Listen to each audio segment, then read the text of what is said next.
지사님 오전 답변과 관련해서 제가 몇 가지 좀 바로잡도록 하겠습니다. 네. 지사께서는 제가 자본금과 투자금을 혼동한다 이렇게 지적을 하셨는데 아까 제가 이것도 우리 의원님께서 전에 공식 발표를 하셔서 말씀드렸는데 8천만 원 투자해서 1,100배 벌었다. 자본금과 투자금은 완전히 다른 겁니다. 화천대유의 사례라면 그 지적이 맞습니다. 근데 제가 말한 것은 출자금이 전부인 천화동인이거든요. 천화동인 사호가 8,700만 원 출자해서 1,000억 받은 거 사실 아닙니까? 그거는 제가 알 수 없는 영역이에요. 알 수 없는데 제가 그 얘기를 했는데 엉뚱하게 저더러 혼동한다고 지적하시면 안 되죠. 지사님이 혼동하신 거죠.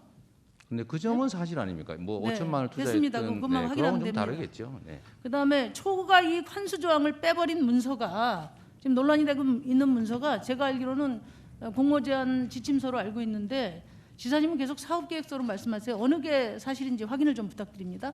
초과이익을 추가 환수하자는 얘기는 공모에도 없는 얘기고 또 응모한 사람들에게도 없는 것이고 사업 협약서에도 없는 초과이익 얘기인데 환수 조항 그 조항을 넣자고 했는데 빼버렸다. 이 아까 논란 자체가 없었다. 사실 아니다 이런 말씀이세요? 원래 없었는데 아니 그러니까 어떤 문서? 그건 저도 보지도 못했습니다.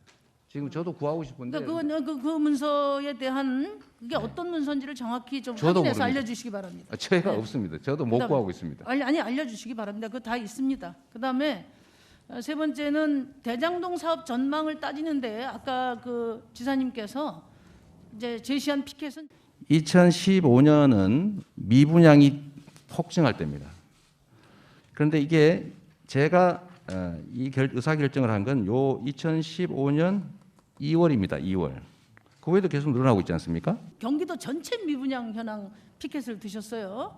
이것은 제 질의를 호도하신 거라고 저는 봅니다. 왜냐하면은 대장동 사업의 전망을 경쟁 입찰에 참여한 하나은행, 산업은행이 엄청나게 좋게 그 높은 수요를 전망했기 때문에 제가 지적을 드린 거고 그것은 그 이유는 판교 테크노밸리 주변이라기 때문에 높이 평가한 거거든요. 그리고 당시 2015년은 전문가들 얘기가 다 아파트 전망이 바닥을 쳐서 이제 올라가는 그런 시점이라고 이야기를 했습니다. 근데 지금 경기도 전체 미분양 피켓을 드셨어요.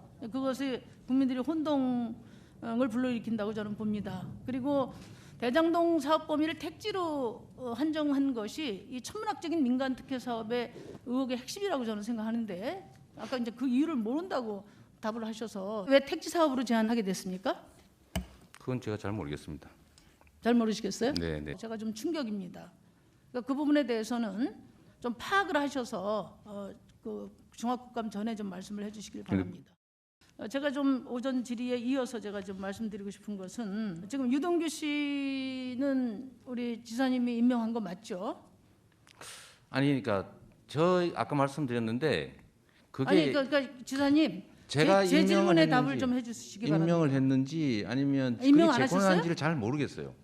지사님이 임명하신 거 아닙니까?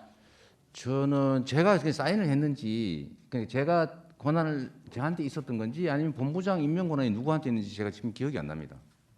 그런 말씀이 어디 있습니까? 지사님. 아니 그게 있을 수 있죠. 책임지실 수 있어요, 그거? 예?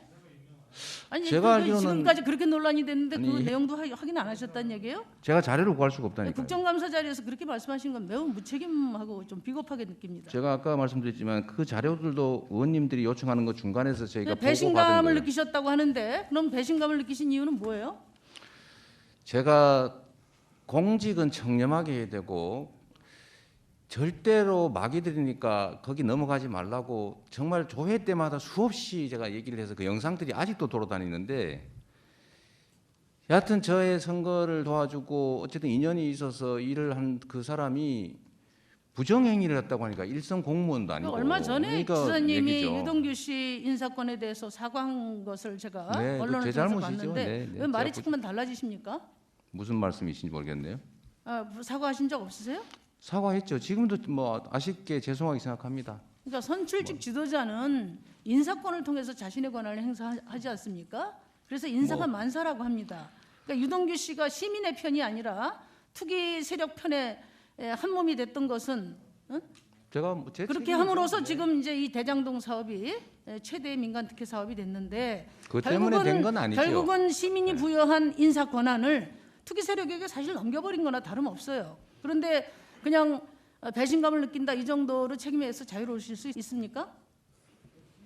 그렇다면 앞으로 아마 우리 국민들이 더 큰 인사권을 절대 맡기지 않을 거라고 저는 생각합니다. 그 점에 대해서는 정책 책임에 대해서 분명히 말씀을 하셔야 된다고 봐요.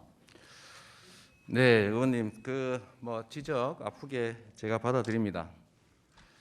제가 관할하고 있던 이제 정규 그 공무원 또 산하기관 이런 데를 다 합치면 성남시 같은 경우는 한 5천 명, 경기도 같으면은 한 2만 아마 몇천 명쯤 될 것 같은데 그 모든 사람들이 제 지휘하에 있기 때문에 사장 대리까지 했지 않습니까? 일부라도 잘못을 저질렀다면 그 점에 대해서는 인사권자로서 당연히 책임을 느끼고 특히 자신의 권한을 이렇게 오용했다고 하는 의심을 받는 상황까지 왔기 때문에 그 점에 대해서는 제가 책임을 느끼고 사과드린다는 말씀 드렸는데요. 다시 한번 역시 또 사과드리고 앞으로는 그런 일이 생기지 않도록 좀 더 노력하겠다는 말씀 드립니다. 초과이익 환수의 말씀을 자꾸 하시는데요. 이 초과이익을 환수해야 되냐, 즉 비율로 수익을 확보해야 되느냐, 확정이익으로 하느냐는 아까 말씀드린 대로 금리 인상기에는 변동금리로 하고 금리 하락기에는 고정금리로 하는 게 그거 오늘 제가 네 번째 듣습니다, 지사님. 예? 또 민간의 입장은 반대로 하고 싶은 게 당연한데 이거는 일방적 행정 처분이 아니고 협상에 의해서 계약하는 것이기 때문에 상대방이 수용할 수 있는 범위 내에서 얘기를 해야 됩니다. 네, 수고하셨습니다.